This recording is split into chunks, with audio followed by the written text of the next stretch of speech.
ലോകത്തിലെ ലഹരിയെ നമ്മൾ അറിഞ്ഞിട്ടുള്ളൂ. കാണാത്തൊരു ലഹരിയുണ്ട്. കൂടെ നടക്കുന്ന ഒരു ലഹരിയുണ്ട്. കർത്താവിൻ്റെ സ്നേഹം.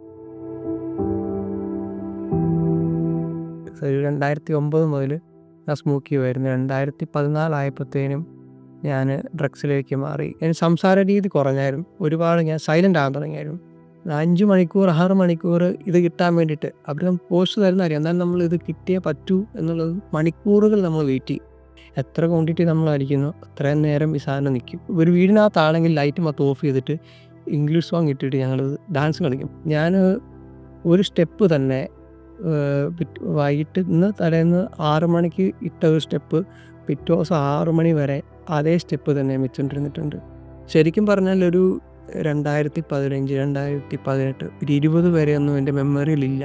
എല്ലിക്കക്കല്ലിൻ്റെ ടോപ്പിൽ കാണുന്ന ടൂറിസ്റ്റ് കേന്ദ്രം എല്ലിക്കക്കല്ലിൻ്റെ ടോപ്പിൽ ഞാൻ കയറിയിട്ടുണ്ട്. ആ എഫക്റ്റിൻ്റെ പുറത്ത് കയറിപ്പോയിട്ടുണ്ട്. പറയാനുള്ളിൽ പിടിച്ച് കയറണം. അപ്പോൾ കാല് തെറ്റിയാൽ താഴെ പോവും, സ്കിപ്പായ താഴെ പോവും. ഒറ്റയ്ക്ക് ഒരു നടപ്പ്, ഒരാൾ കൂടെ ഉണ്ടെന്നുള്ള രീതിയിൽ ഇങ്ങനെ വേറൊരു ലെവലിലേക്ക് മാറി. അതായത് മുണ്ടക്കയം ടൗണിൽ തന്നെ ഞാൻ വണ്ടി ഉണ്ടെന്ന് കരുതി ഹെൽമെറ്റ് വെച്ച് ഞാൻ ടൗണിൻ്റെ നടുപ്പടെ ഞാൻ പാസ് ചെയ്ത് പോയിട്ടുണ്ട് നടന്നു. വണ്ടി ഉണ്ടെന്ന് കരുതി.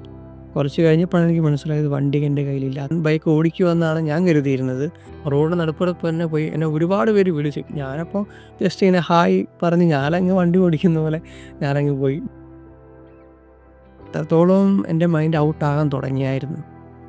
എന്നാൽ ലൈഫ് മൊത്തം തൊലഞ്ഞു പോയി. അങ്ങനെ എന്നെ പോയേക്കാം എന്ന് കരുതിയാണ് ഞാനിരുന്നത്. അങ്ങനെ ഇരിക്കുമ്പോൾ ബ്രദർക്ക് ഹെവലി വിഷി പോകുന്നതാണ്. അപ്പോൾ അങ്ങനെ ഒരു സൺഡേ നമ്മുടെ സുഭാഷ് ബ്രദർ കയറി വന്നു. അപ്പോൾ എനിക്ക് മനസ്സിലായി ഇത് എന്നെ തപ്പിയുള്ള വരവ് തന്നെയാണെന്ന് എനിക്ക് കത്തി. എനിക്ക് നല്ല ദേഷ്യം വന്നു. എഴുന്നേറ്റ് കൂളായി പോകത്തേ ഉള്ളൂ. ഉപദേശമായിട്ടായിരിക്കും വന്നിരിക്കുന്നത്. അങ്ങനെ പലരും ഉപദേശിക്കാനായിട്ട് എൻ്റെ അടുത്ത് വന്നിട്ടുണ്ട്. അങ്ങനെയാണെങ്കിൽ വെറുതെ ഫൂളായിട്ട് മടങ്ങി പോകത്തേ ഉള്ളൂ എന്നിങ്ങനെ പറഞ്ഞു. നല്ല കലിപ്പിൽ ഇങ്ങനെ ഇരുന്നത് മോനെ ഒറ്റ വിളിയിൽ എൻ്റെ ഹൃദയം തണുത്തുപോയി. ഞാൻ പറഞ്ഞു, മോനെ ആദ്യമേ ഒന്ന് വിളിച്ചു, അവിടെ ഒന്ന് ഇരിക്കാമോ? അന്നേരം പെട്ടെന്ന് അവിടെ ഇരുന്നു കഴിഞ്ഞപ്പോഴത്തേക്ക് ആ മുഖത്തിന് അന്നേരം തന്നെ ഒരു വ്യത്യാസമൊക്കെ വന്നു. എൻ്റെ മനസ്സിലൊരു മഞ്ഞാട്ട വീട് പോലെ എനിക്കറിയില്ല. അപ്പോൾ തന്നെ ഞാൻ കൂളായി. എൻ്റെ ജീവിതത്തിൽ ഇങ്ങനത്തെ മാനസികാവസ്ഥയായിരുന്നു. ഞാൻ തകർന്ന് ഒരു സുബോധമില്ലാതെ നടന്നൊരു വ്യക്തിയാണ്. എൻ്റെ ജീവിതം നശിച്ചു പോകണ്ടായിരുന്നു. എനിക്ക് അത്ഭുതകരമായ ഒരു വിടുതൽ കിട്ടിയോണ്ട് എനിക്കൊരു ജീവിതം തിരികെ കിട്ടിയത്. ആ സ്നേഹം ഞാൻ മനസ്സിലാക്കിയോണ്ടാണ് എൻ്റെ അടുക്കൽ വന്നേന്നുള്ളത് പറഞ്ഞു. ഞാൻ അവിടെ ഇരുന്ന് കർത്താവിൻ്റെ സ്നേഹത്തെപ്പറ്റി ബദർ പറഞ്ഞപ്പോൾ എൻ്റെ കണ്ണ് നിറഞ്ഞാണ് അത് കേട്ടത്.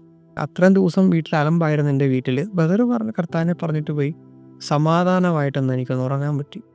ഇപ്പോൾ കുറച്ച് ദിവസം കഴിഞ്ഞപ്പോൾ എൻ്റെ ബ്രദറിനോട് പറഞ്ഞു നമുക്ക് തോമസുട്ടി ബ്രദറിൻ്റെ അടുത്ത് കോട്ടയത്ത് ഇവിടെ ഹെവലി സഭയിലൊന്ന് പോകാം. തോമസുട്ടി ഞങ്ങൾ ശരിക്കും ഇങ്ങനെ കൈ കൊണ്ടുവരുന്നത് എനിക്ക് ഓർമ്മയുള്ളൂ. ഇബിന് എനിക്ക് ഓർമ്മയില്ല.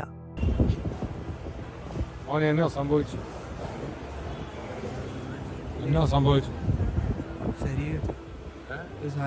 സാധനം ഊർന്നുപോയി.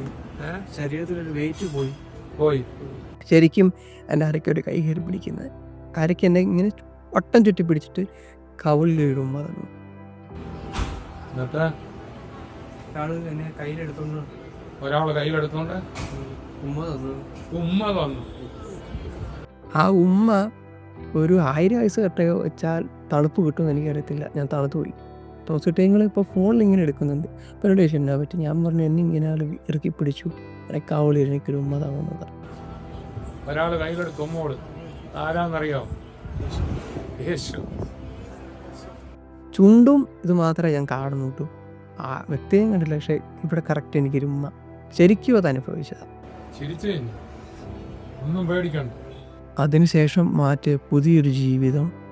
എന്നെ പലരെ സ്നേഹിക്കാൻ പറ്റി, കർത്താവിനറിയാൻ പറ്റി. ലോകത്തിലെ ലഹരിയെ നമ്മൾ അറിഞ്ഞിട്ടുള്ളൂ. കാണാത്തൊരു ലഹരിയുണ്ട്, കൂടെ നടക്കുന്ന ഒരു ലഹരിയുണ്ട്, കർത്താവിൻ്റെ സ്നേഹം. അത് തിരിച്ചറിഞ്ഞാൽ ലോകത്തിൽ ഒരു ലഹരിക്ക് അത്ര എഫക്റ്റ് വരുമെന്ന് വരത്തില്ല. ഇന്നും സ്നേഹത്തെ പൊതിയുന്ന കർത്താവിനെ ഞാൻ കണ്ടുമുട്ടി. കൂടെ നടക്കുന്ന ഒരുവനെ കണ്ടുമുട്ടി. കൂടെ നടക്കുന്ന കൂട്ടുകാർ നാളെ മാറിപ്പോവും, അല്ല ചതിക്കും. പക്ഷേ കർത്താവ് ഒരിക്കലും ചതിക്കുകയല്ല.